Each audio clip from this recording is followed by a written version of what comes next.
다는 사실을 우리가 믿지 못하고 알지 못하는 많은 사람들이 있습니다.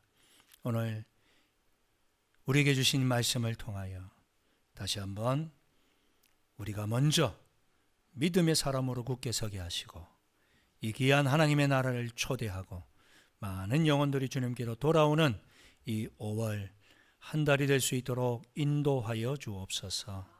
특별히 오늘 어린이 주일을 맞이하여 주님 말씀을 나눌 때에 우리의 다음 세대가 일어나는 놀라운 역사가 또 우리 먼저 인생을 살아가고 있는 우리 기성세대가 자기에게 주어진 사명을 잘 감당하는 귀한 시간 되게 해 주옵소서. 예수님 이름으로 간절히 기도드립니다. 아멘. 어린아이 같은 믿음을 가지라, 이런 제목으로 하나님 말씀을 함께 나누고자 합니다. 여러분, 다음 세대 어린아이 그리고 우리 대청부에 이르기까지 우리 다 포괄하는 그러한 설교를 제가 나누고자 합니다. 다음 세대의 중요성을 어찌 두말할 필요가 있겠습니까? 근데 이 어린이들을 소중히 여기기 시작한 것이 얼마 되지 않았습니다. 어떤 사회학자가 이런 말을 했어요. 19세기는 여성을 발견한 세기요, 20세기는 어린이를 발견한 세기요, 21세기는 노인을 발견한 세기다. 그죠? 19세기 전까지만 해도 여성 인권은 정말 바닥이었습니다. 20세기가 들어서야 어린이 인권에 대해서 사람들이 눈을 뜨기 시작했고, 이제 21세기가 되면서 노인들을 향해서 관심을 갖는 시대가 되었습니다. 여러분, 여기서 어린이들을 발견했다라고 하는 의미가 뭘까요? 사실 20세기 전 19세기까지만 해도 어린이들은 온전한 인격체로 존중을 받지 못했습니다. 오히려 부모나 사회의 부속물처럼 취급을 받았습니다. 우리나라도 예외가 아니죠. 우리나라에는 언제 이 어린이들이 제대로 존중을 받았을까요? 바로 1920년대 우리나라가 일본의 식민지화되어 있을 때, 그때만 해도 어린이라는 단어조차도 존재하지 않았습니다. 당시에는 아이들을 가리켜서 뭐라고 말했을까요? 이놈, 이 어린 것, 심지어는 이 애새끼 라는 말로 불리는 일들이 허다했습니다. 그러던 중에 일본 유학을 하고 있던 소파 방정환 선생은 이 어린이들의 인권에 관심을 갖기 시작했습니다. 우리 민족의 미래는 다음 세대를 귀히 여기는 데 있다, 그렇게 확신한 그는 여름방학을 맞이해서 귀국했을 때에 존댓말 쓰기 운동을 펼치기 시작했습니다. 그때 처음으로 어린이라고 하는 단어가 생겨났어요. 여러분, 어린이가 무슨 의미인지 아십니까? 흔히들 어린아이의 준말 아닌가? 아니에요. 어린이라고 하는 단어는 굉장히 높임말입니다. 어리신 사람이란 뜻입니다. 어리신 사람. 이것을 줄여서 어린이가 된 거예요. 사람 인자를 써가지고. 여러분, 어린이, 이 어린이는요, 존댓말입니다. 바로 이 단어를 쓰는 그 순간부터 서로를 존중히 여기게 되는 것이죠. 이렇게 어린이를 하나의 인격체로 인정하면서 1922년 5월 1일에 처음으로 어린이날을 제정했습니다. 그리고 1923년도에는 순수 어린이 잡지 어린이를 발간하게 됐고, 그해 5월 1일에 아동을 위한 문화운동단체로 색동회라고 하는 것이 조직되었어요. 들어보셨죠? 이렇게 해서 이제 어린이가 온전한 인격체로 존중을 받기 시작했다는 것이죠. 불과 100년 남짓입니다.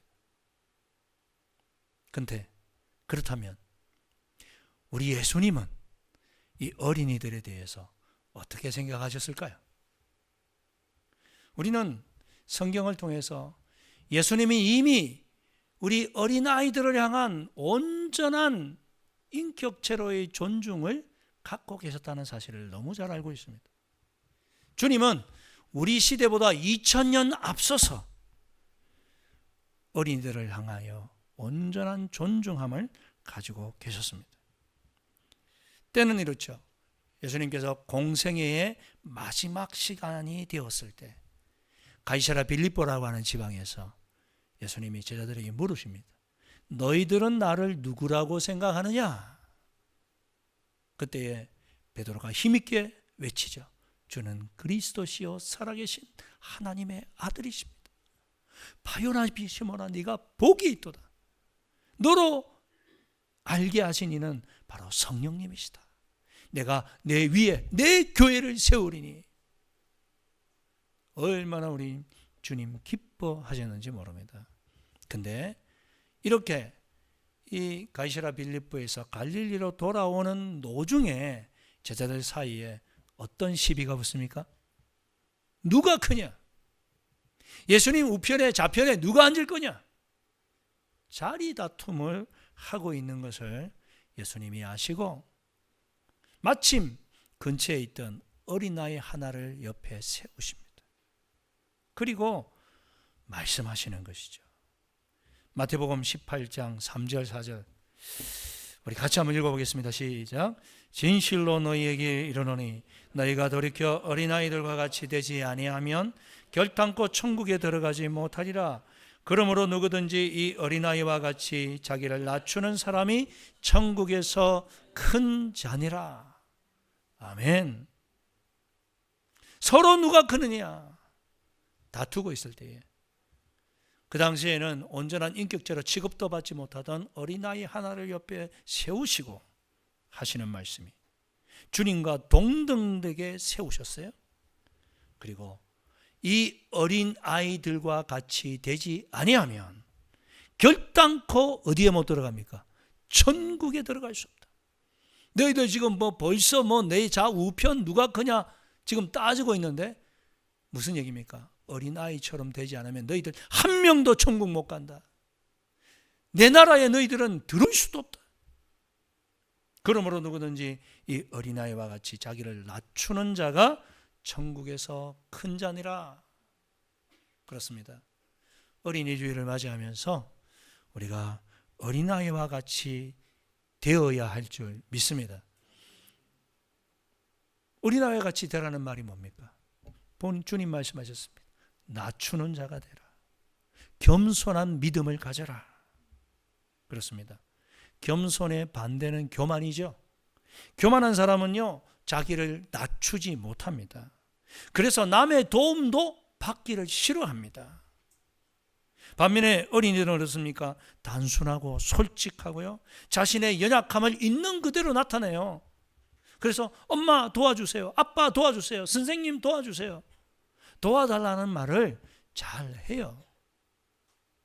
자기가 연약함을 알기 때문에. 여러분 기도는 어떻게 시작합니까? 나의 연약함을 알기에 전능하신 하나님께 도움을 요청하면서 시작하잖아요. 그죠? 그게 기도의 단은 아니에요. 그러나 기도는 나의 필요에 의해서 시작되는 겁니다. 근데 필요가 있음에도 불구하고 하나님 제가 알아서 할게요. 그건 하나님이 기뻐하시지 않는 거예요. 겸손해야 기도해요. 이런 것까지 하나님 앞에 기도할까? 아닙니다. 부모는 자식이 시시콜콜한 것까지라도 이야기해 줄 때 기뻐요. 그죠? 아빠 이거 어떻게 하면 좋을까요? 그럴 때 그래 네가 그런 고민을 하고 있구나. 여기에 우리 중고등부 학생들도 몇 명 앉아 있는데 자기 스스로 헤쳐나가는 것 중요하죠. 그러나 부모에게 요청하세요. 때로는 내 능력 바뀔 때는 요청하세요. 그게 겸손한 마음이고 연약함을 인정하고 부모의 부모됨을 인정해 주는 거예요. 우리 어른들은 어떻습니까? 그러지 못하죠. 자기의 연약함, 부족함, 단점을 드러내면 죽는 줄 알아요. 세상이 워낙 살벌하니까. 그 약점을 파고들까 봐 우리는 완전한 자인 것처럼 그렇게 갑옷을 두르고 있습니다. 또한 어린이들은 사람을 쉽게 믿어요.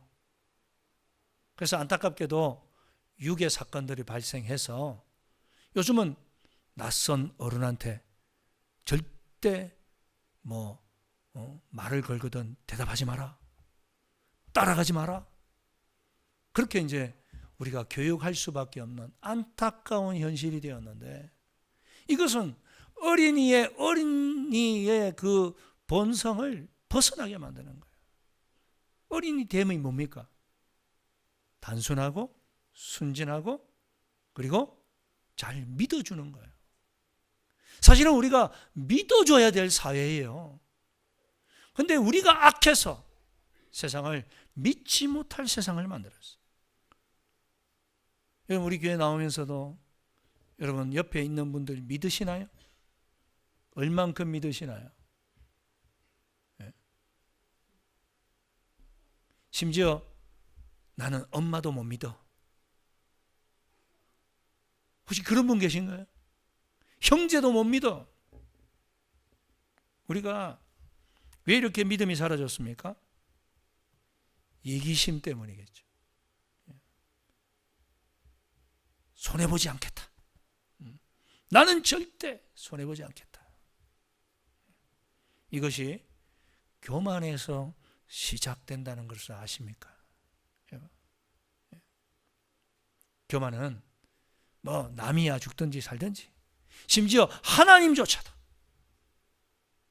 상관없고 오직 나만 잘 되면 돼. 여러분, 어린아이처럼 겸손해질 수 있기를 축원합니다. 어린아이들은 아주 의존적입니다. 의지를 잘합니다. 우리 하나님이 우리에게 요구하시는 믿음도 바로 그런 믿음 아닙니까? 천국에 합당한 믿음, 우리가 지난주까지 누가복음 18장을 살펴봤잖아요. 거기에 나오는 케이스들을 살펴보십시오. 첫 번째, 억울한 일을 당한 가부. 그는 항상 기도하고 낙심하지 않았습니다. 그랬더니 천국에 합당한 사람이라 그랬습니다. 두 번째로 또 누가 있습니까? 세리죠. 바리새인과 함께 기도하기 위해 성전에 들어갔을 때 바리새인은 저 세리와 같지 않음을 감사합니다. 자기의 의로움을 주장했습니다. 그러나 세리는 고개 들 수 없었습니다. 하나님, 불쌍히 여겨 주십시오. 자기의 죄인됨을 인정하는 것이 하나님 나라에 합당한 사람인 줄 믿습니다. 그게 겸손함입니다. 그래서 내 능력으로는 구원을 이룰 수 없는 존재이기 때문에 누구만 의지하는 겁니까? 하나님만. 우리의 중보자 되신 예수 그리스도만. 그래서 예수님이 18장에도 이렇게 어린아이를 세워 말씀하시죠. 18장 16절 17절 우리 같이 한번 읽어보겠습니다. 시작. 예수께서 어린아이들이 내게 오는 것을 용납하고 금하지 말라. 하나님의 나라가 이런 자의 것이니라. 내가 진실로 너희에게 이르노니 누구든지 하나님의 나라를 어린아이와 같이 받아들이지 않는 자는 결단코 거기 들어가지 못하리라 하시니라. 그렇습니다. 하나님의 나라가 바로 이 어린아이들과 같은 자들의 것이다. 하나님의 나라를 이 어린아이들처럼 받아들이지 않는 자는 결단코 들어가지 못한다. 이 어린아이의 특성은 의존적이라는 것입니다. 하나님을 의지하는 것입니다. 하나님을 믿는 것입니다. 내 돈, 내 명예, 내 권력, 내 건강, 내 재산을 의지하지 않는. 그래서 이런 사람과 대조되는 사람 지난주에 살펴봤죠. 누굽니까? 한 부자 청년 관원이었죠. 다 가졌어요. 그는 말씀도 다 지켰다고 말해요. 내 부모를 공경하라, 도둑질하지 말라, 살인하지 말라, 간음하지 말라, 내 이웃을 것을 탐내지 말라, 다 지켰습니다. 이렇게 교만 떨자 예수님 뭐라 말씀하십니까? 너에게 한 가지 부족한 거 있다. 그게 뭡니까? 네 재산을 다 팔아 가난한 자들에게 나누어 주고 너는 나를 쫓으라. 그러자 그의 얼굴이 사색이 됐죠. 그는 심히 재산이 많아 고민하며 돌아갔더라. 그렇습니다. 하나님의 나라에 합당치 않는 사람이 누군가? 바로 이 부자 청년과는 같은 사람. 왜 그렇습니까? 하나님 의지하지 않고 그는 철저하게 그의 가지고 있는 소유를 의지했던 것입니다. 오늘 우리가 읽은 이 누가복음 19장에 보면 이 부자 청년 관원과는 대조되는 또 한 사람이 나와요. 이 사람은 그 청년처럼 부자였어요. 그러나 그가 의지했던 그 부를 포기하고 주님께로 돌아오는 놀라운 사건을 우리에게 기록하고 있습니다. 그 사람은 우리가 잘 아는 것처럼 누굽니까? 삭개오라. 19장 1절 2절을 다 같이 한번 읽어보겠습니다. 시작. 예수께서 여리고를 들어가시되 삭개오라 이름 아는 자가 있으니 세리장이요 또한 부자라. 예수님께서 지금 예루살렘을 향해 가고 있습니다. 처음 출발이 갈릴리에서부터였습니다. 사마리아로 통과하기 원하셨지만 그들이 반대해서 둘러서 이제 드디어 여리고에 도착했습니다. 여리고는 제법 큰 성이었습니다. 많은 왕래가 이루어지는 교통의 요충지였고 또 무역이 활발하게 이루어지는 곳이었습니다. 그러한 곳에 들어갔을 때 삭개오라는 사람이 등장합니다. 그는 직업이 뭡니까? 세리장. 세리장이란 말은 요즘으로 말하면 세무서장이란 말이죠. 세무서의 제일 높은 사람. 그 밑에는 당연히 많은 세리 공무원들이 있었겠죠. 세무 공무원들이. 그러므로 이 여리고에서 나오는 모든 세금을 책임지는 그러한 사람이었습니다.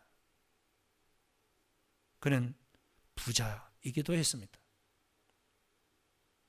그 당시 로마는요, 세금을 거둘 때에 자기들의 편의성을 위해서 세리장들을 세우고요, 그들과 협상을 해요. 예를 들어 올해 이 여리고에서 100억을 우리 로마 당국에 세금을 걷어 바치시오. 그렇게 하면요, 이 돈을 선납합니다. 누가? 세리장이 선납해요. 그리고 이 세리장은요, 그 다음에 거기에 자기가 또 먹어야 될 거 아니에요. 그래서 150억. 아주 못된 세리장은 200억까지 갖다 붙이는 거예요. 그걸 로마 당국은 눈 감아줬습니다. 그러니 그 백성들이 얼마나 힘들겠습니까? 그러므로 그 고열을 짜서 자기는 큰 저택에서 뭐 요즘 같으면 그죠? 뭐 비싼 세단들을 뭐 여러 대 내리고 많은 하인들로부터 호화호식하면서 그렇게 사는 사람이었단 말이죠. 그러나 그에게 돈은 있지만 뭐가 없습니까? 명예가 없어요. 왜냐하면 같은 동족들이 생각할 때 그는 매국노란 말이죠. 우리의 적국, 우리를 이렇게 압제하는 저 로마의 앞잡이. 그렇지만 그는 이 소유를 놓칠 수 없었기 때문에 지금까지 처음부터 뭐 세리장이었겠습니까? 처음에는 말단 직원으로부터 시작해서 얼마나 노력했기에 세리장까지 됐겠습니까? 그런데 이런 삭개오에게 변화의 바람이 불어오기 시작합니다. 그게 3절 4절 말씀인데 아버지 같이 한번 읽어보겠습니다. 시작.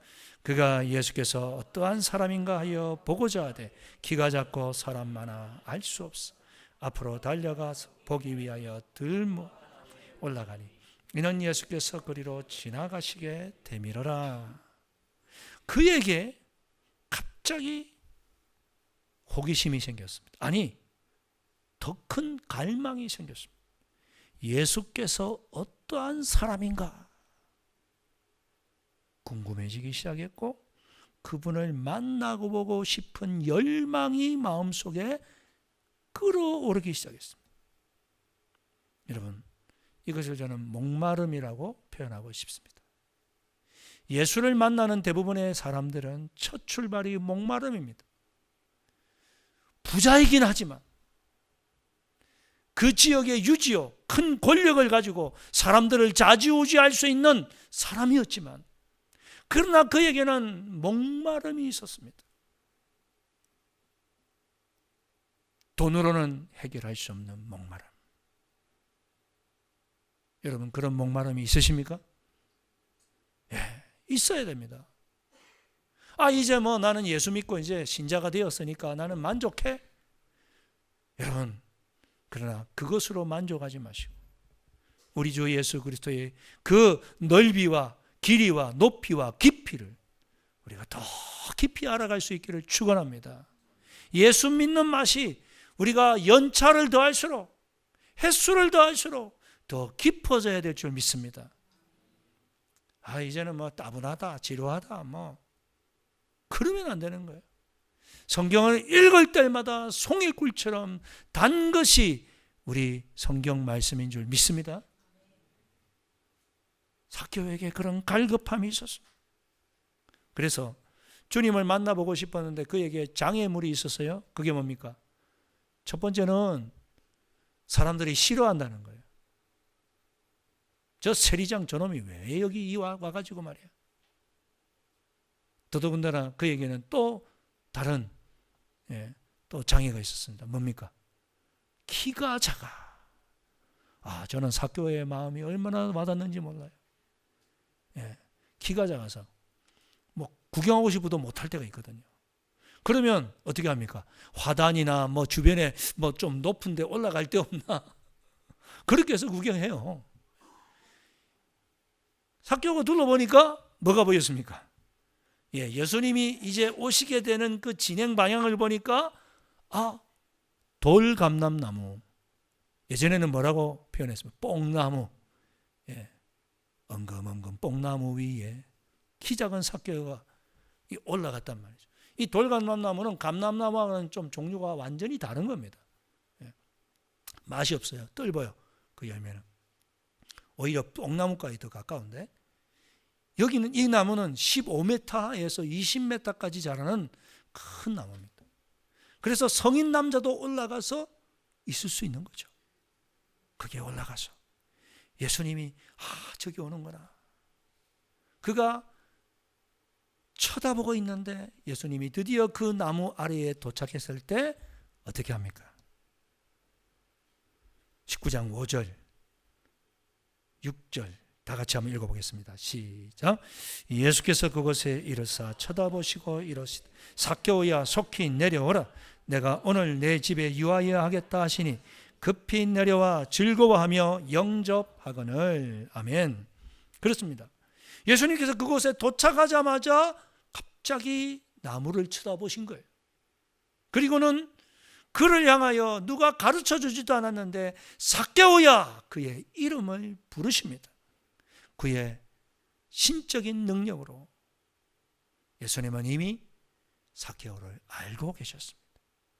그를 간절히 만나고자 함을 그는 알고 그 나무에 도착하자마자 삭개오야 내려오라.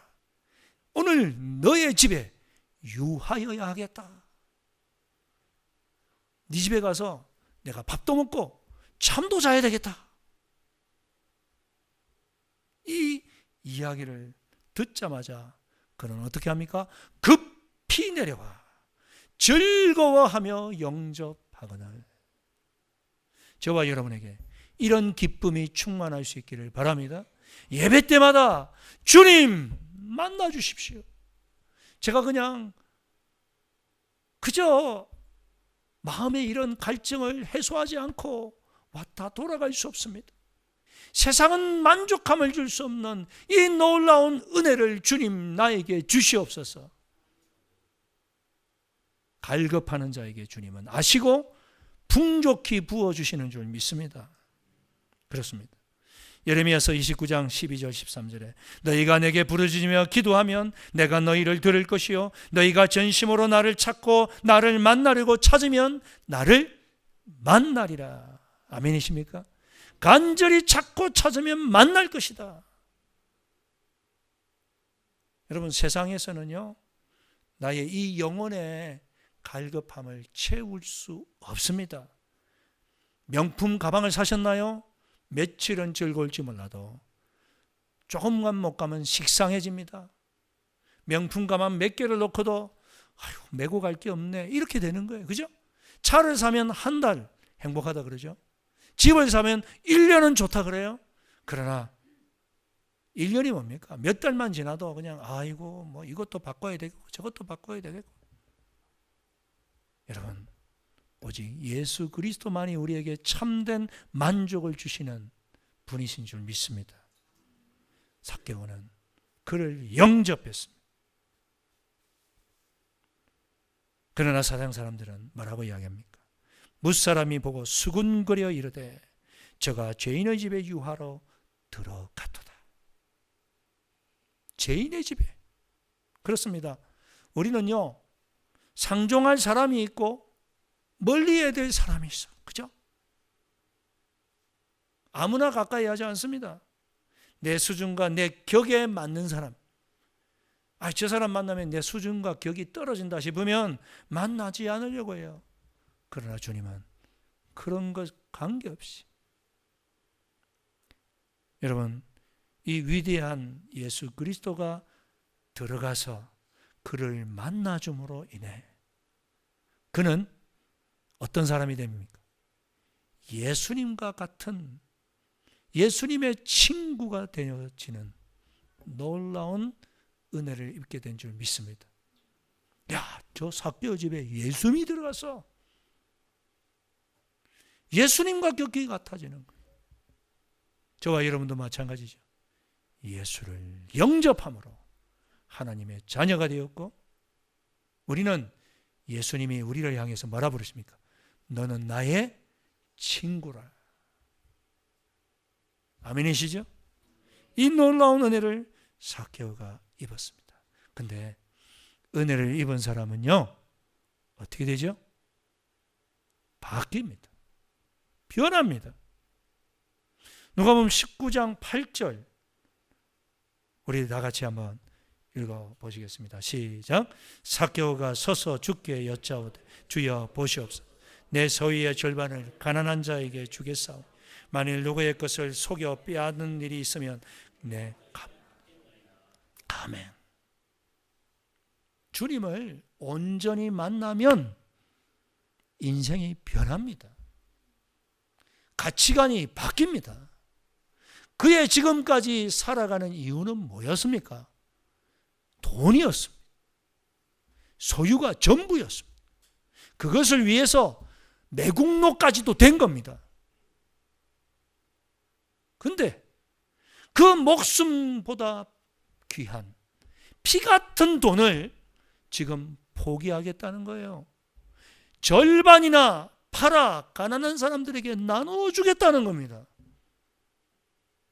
뿐만 아니라 누군가의 것을 속여 빼앗은 것이 있다면 4배나 갚겠습니다. 이것은 율법을 아는 사람들이라면 까무러칠 일이에요. 레위기서 6장 5절과 민수기 5장 7절에는 억울하게 사기치거나 남의 것을 훔친 것은 그 원금과 더불어서 5분의 1, 20%만 덧붙여 주면 돼요. 남의 짐승을 훔쳤을 때만 한 마리 훔쳤으면 4마리 줘라 그랬어요. 왜냐하면 짐승은 너무나도 중요한 농경 문화에서 재산이었기 때문에, 삶과 직격되기 때문에. 근데 그는 그렇게 하지 않았음에도 4배나 갚겠다. 여러분, 이 말은 뭡니까? 그의 인생에 이제 돈이 중심이 아니라는 거죠. 이제 삭개오의 인생에 가장 중요한 분은 누구십니까? 예수 그리스도. 주 예수보다 귀한 것은 이제 없다. 이 이야기를 들은 사람들 중에 누가 가장 많이 놀랐을까요? 예? 누가 놀랐을까요? 제자들? 주변에 있던 바리새인들? 그를 무시하던 사람들? 아니요. 저는 다른컨대 그의 아내가 까무러치지 않았을까? 기절하지 않았을까? 이 남자가, 이 남편이 나하고 의논도 안 하고 지금. 그러나 여러분, 주님 뭐라고 말씀하십니까? 19장 9절 같이 읽어볼까요? 9절 10절입니다. 시작. 예수께서 이르시되 오늘 구원이 이 집에 이르렀으니 이 사람도 아브라함의 자손임이라. 인자가 온 것은 잃어버린 자를 찾아 구원하려 함이니라. 아멘. 그렇습니다. 주님 말씀하셨어요. 삭개오야, 네가 구원받았다. 이렇게 말하지 않고 뭐라고요? 오늘 구원이 이 집에 이르렀나이다. 삭개오를 통해 그 까무러쳤던 아내도 구원을 얻는 놀라운 은혜를 누리게 될 줄 믿습니다. 그렇습니다. 천국은 누룩과 같아서 한 사람이 믿기 시작하면 점점 부풀어 오르듯이 퍼져가게 되어 있는 것이죠. 오늘 구원이 이 집에 이르렀느니라. 그렇습니다. 여러분을 통해 여러분의 가정과 온 가족과 친지들이 다 주님께로 돌아오게 될 줄 믿습니다. 인자가 온 것은 잃어버린 자를 구원하려 함이라. 그렇습니다. 세상 사람들이 볼 때는 저 어리석은 사람, 예수 때문에 돈을 잃어버리다니, 저런 멍청한 결정이 어디 있나. 그러나 우리는 다 압니다. 예수를 믿기 때문에, 예수가 소중하기 때문에 고개가 끄덕거려지고 우리도 이 삭개오처럼 결정할 수 있는 이 아침이 될 수 있기를 축원합니다. 이 시간 한번 기도드렸으면 좋겠습니다.